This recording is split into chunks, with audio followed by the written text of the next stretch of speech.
Bueno, hoy vamos a hablar de cómo se formó el canon de la Biblia. Y comenzaremos, tratando de explicar de manera sencilla cómo se formó el canon del Antiguo Testamento. Y en un segundo video hablaremos de la formación del canon del Nuevo Testamento. ¿Qué te parece? ¿Bien? Ok. Bueno, primero vamos a definir lo que significa la palabra canon. Esta es una palabra griega que significa caña de medir, vara recta, una regla, ¿ok? En palabras modernas sería una norma o estándar, ¿bien?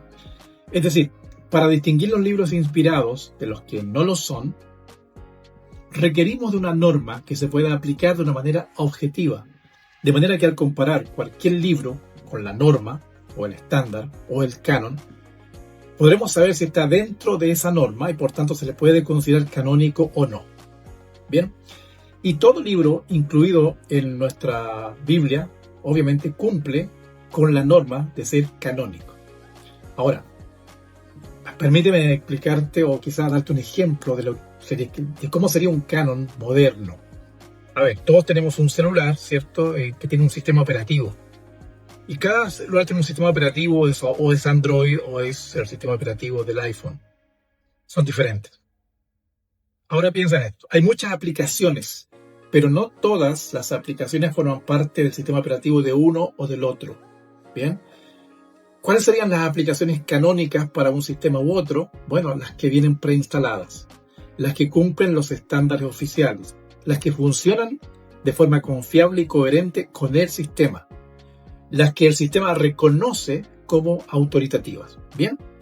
Ahora, si te das cuenta, esas aplicaciones no inventan el sistema, funcionan porque el sistema ya existe. Ahora, llevemos eso a la Biblia. La Biblia sería el sistema operativo de la fe cristiana.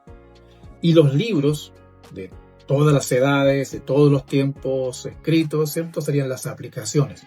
Pero no todo libro cristiano o pseudo-cristiano es parte de la Biblia. No todos los escritos religiosos tienen autoridad canónica, ¿verdad? Entonces, ¿por qué? Porque hay un canon.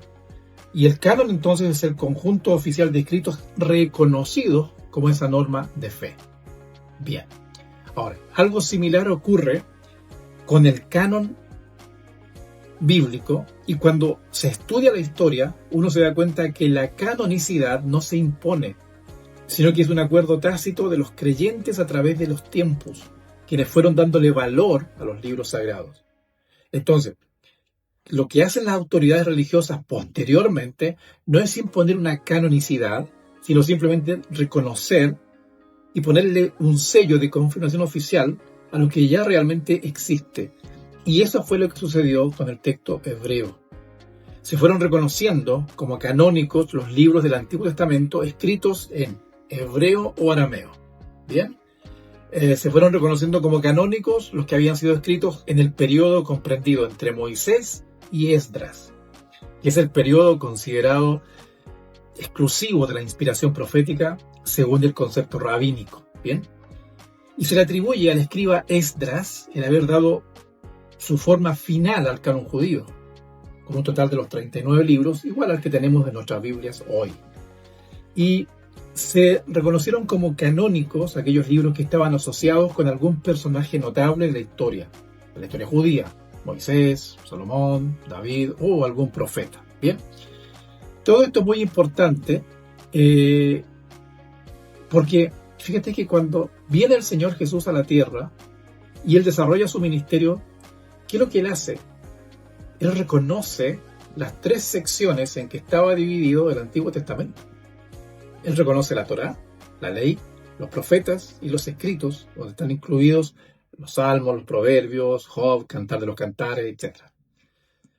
Esto es muy interesante porque cuando él viene a la tierra, Él dice, por ejemplo, en una de sus intervenciones, allí en Lucas 24, Él dice: estas son las palabras que yo les hablé cuando estaba aún con ustedes, que era necesario que se cumpliese todo lo que está escrito de mí en la ley de Moisés, en los profetas y en los salmos. Fíjate que aquí está reconociendo esta triple sección, estas secciones en que estaba dividido el Antiguo Testamento. Entonces, esto demuestra que el canon del Antiguo Testamento estaba definido antes del cristianismo. Y no solo eso, que también Si hubiese habido algún error, y esto es súper importante de entender, si hubiese habido algún error con dicho canon, ¿quién era la mejor persona para decir esto está errado? El Señor Jesús. Él lo hubiera dicho y hubiera rectificado, pero no solo no hace eso, sino que ratifica todo lo que está escrito en el Antiguo Testamento.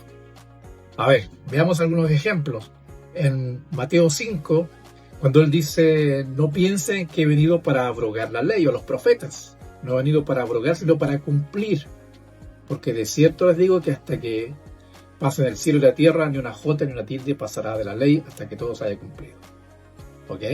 O en Juan 10, cuando él dice, la escritura no puede ser quebrantada. O en Lucas 24, cuando él dice, era necesario que se cumpliese todo lo que fue escrito de mí en la ley de Moisés, en los profetas y en los salmos. Jesús ratifica los libros canónicos del Antiguo Testamento. Ahora, estoy viendo tu cara de pregunta, ¿qué pasa con los libros deuterocanónicos? Bueno, los libros deuterocanónicos nunca formaron parte del canon hebreo. De hecho, la palabra deutero significa segundo. O sea, deuterocanónico, segundo canon o algo añadido al canon original. Bien, por eso que Jesús ni los apóstoles mencionaron ninguno de los libros deuterocanónicos o apócrifos, Macabeos, Tobías, Judith, etc., que circulaban, ya que fueron escritos durante los 400 años de silencio. Jesús y los apóstoles confirman el canon hebreo del Antiguo Testamento que se cerró con Malaquías en el siglo V a.C. Por ello es que jamás citaron los libros deuterocanónicos como escritura. Y otro aspecto interesante e importante, fue el descubrimiento de los rollos del Mar Muerto en el año 1947 en las cuevas del Qumran, que confirmaron el texto y el canon del Antiguo Testamento, que es el mismo que tenemos hoy en nuestras Biblias. Así que, ¿te das cuenta? El Antiguo Testamento no fue creado por la Iglesia, no. Fue reconocido por Israel, confirmado por Jesús y heredado por la Iglesia primitiva. ¿Qué te parece? Interesante, ¿no? Bueno, en el siguiente video vamos a seguir hablando del canon, pero esta vez del Nuevo Testamento. Si este mensaje te bendice, te ayuda, dale like, compártelo y suscríbete al canal para que así nos ayudes a seguir promoviendo este tipo de enseñanzas con sinceridad, con claridad y sin religiosidad.